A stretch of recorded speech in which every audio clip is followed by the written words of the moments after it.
Vamos ahora hasta Estados Unidos porque en un polémico evento de Donald Trump en el Madison Square Garden, el comediante Tony Hinchcliffe dijo: hay una isla flotante de basura en medio del océano. En ese momento creo que se llama Puerto Rico.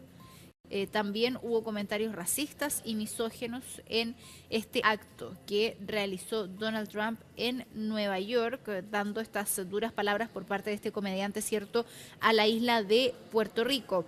Hay algunos cantantes, como por ejemplo J-Lo, Luis Fonsi, Bad Bunny, Ricky Martin, que han salido en defensa de Puerto Rico tras los dichos de este comediante en este acto de cierre de Donald Trump. De hecho, ahí lo estamos viendo. Bad Bunny, que reposteó, y Ricky Martin también, que han reposteado a Kamala Harris, dándole su apoyo a esta candidata.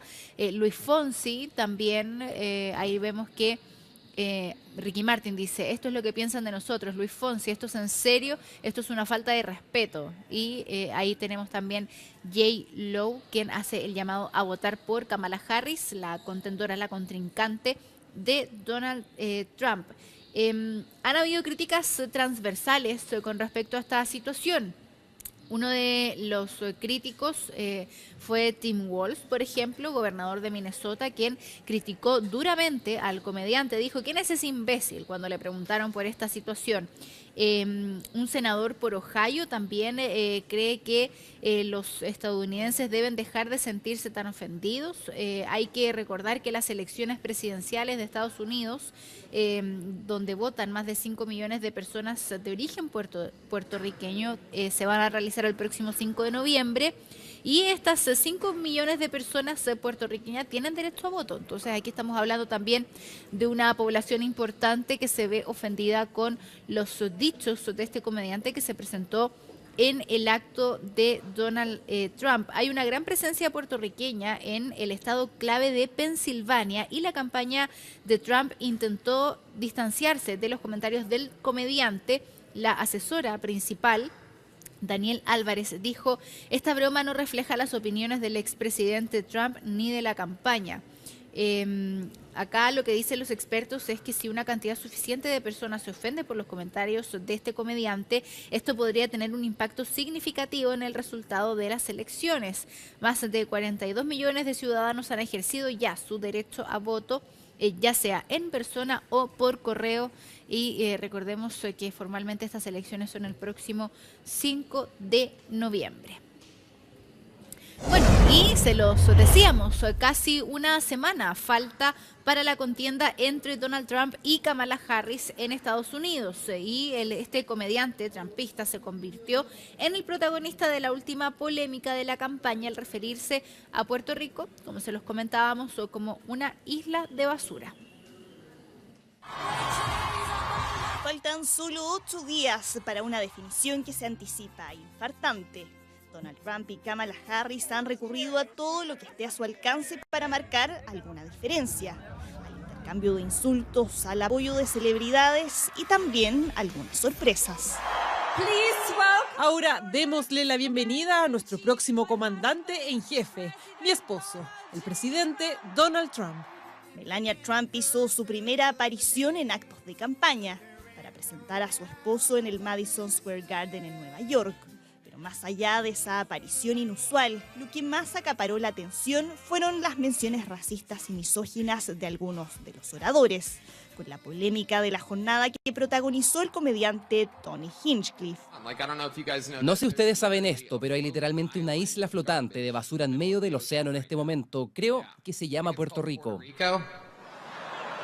Un comentario que desató la furia de la comunidad puertorriqueña, especialmente de artistas como Bad Bunny, Ricky Martin y Jennifer López, algunos de los cuales ya habían anunciado su apoyo a Kamala Harris.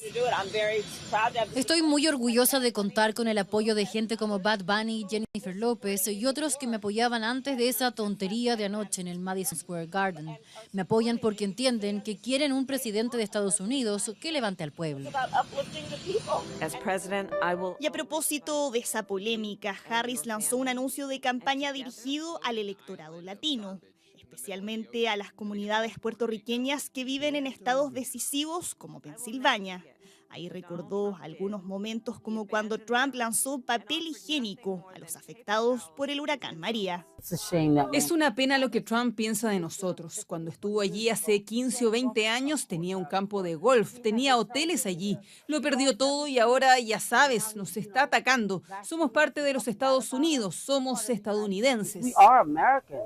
Quienes viven en la isla de Puerto Rico no pueden votar, a pesar de ser ciudadanos estadounidenses. Pero sí pueden ejercer influencia sobre sus familiares que viven en el territorio continental. Desde el equipo de Kamala Harris esperan que toda esta polémica sirva de impulso para captar el voto latino. Bueno, hemos estado comentando, ¿cierto?, durante los últimos días esta situación que se vivió en Bolivia con el ex presidente boliviano Evo Morales, donde quedan estos registros, ¿cierto?, donde supuestamente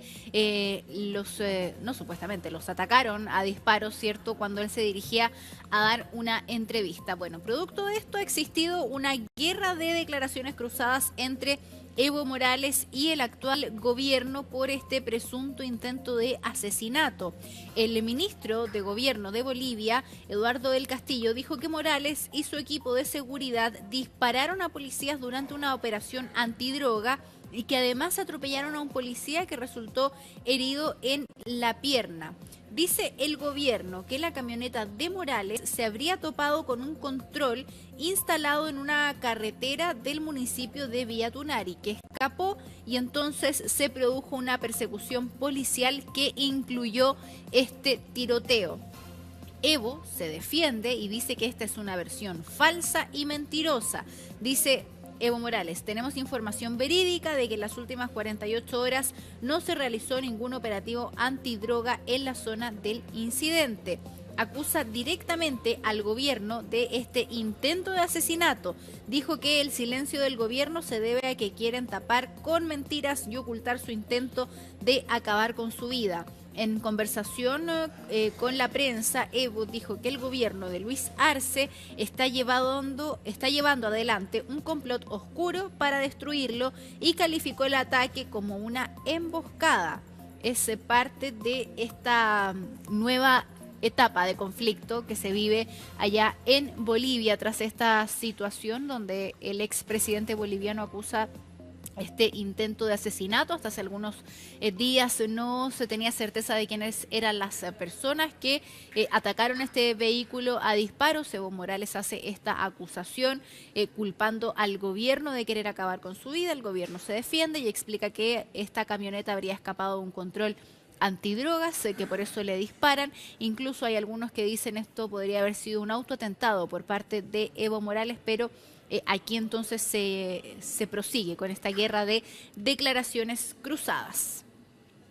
Vamos ahora hasta El Salvador, donde su presidente, Nayib Bukele, desplegó un cerco de seguridad en el barrio 10 de octubre, en San Marcos, Salvador. Luego que la inteligencia policial determinara la presencia de pandilleros escondidos. Este cerco de seguridad corresponde a 2.000 soldados y 500 policías. Es impresionante la imagen de la cantidad de policías, ¿cierto?, que participan de este cerco de seguridad. Dijo que el presidente Nayib Bukele dijo que iban a operar para extraer hasta el último pandillero que se encuentre en el área. ¿Cuáles son las acciones que implica el operativo? Agentes policiales que están revisando maleteros de autos, piden a los habitantes que presten sus documentos de identidad, ¿cierto? Están haciendo controles de identidad. También hay fiscalizaciones a los peatones para garantizar que no tengan, por ejemplo, tatuajes relacionados con grupos criminales, con estas pandillas. El propio Bukele asegura que las medidas de este plan de control territorial y el establecimiento del régimen de excepción del 27 de marzo pasado del 2022, que aún está vigente, ha permitido a El Salvador dejar de ser uno de los países más violentos del mundo y convertirse en el más seguro del hemisferio occidental.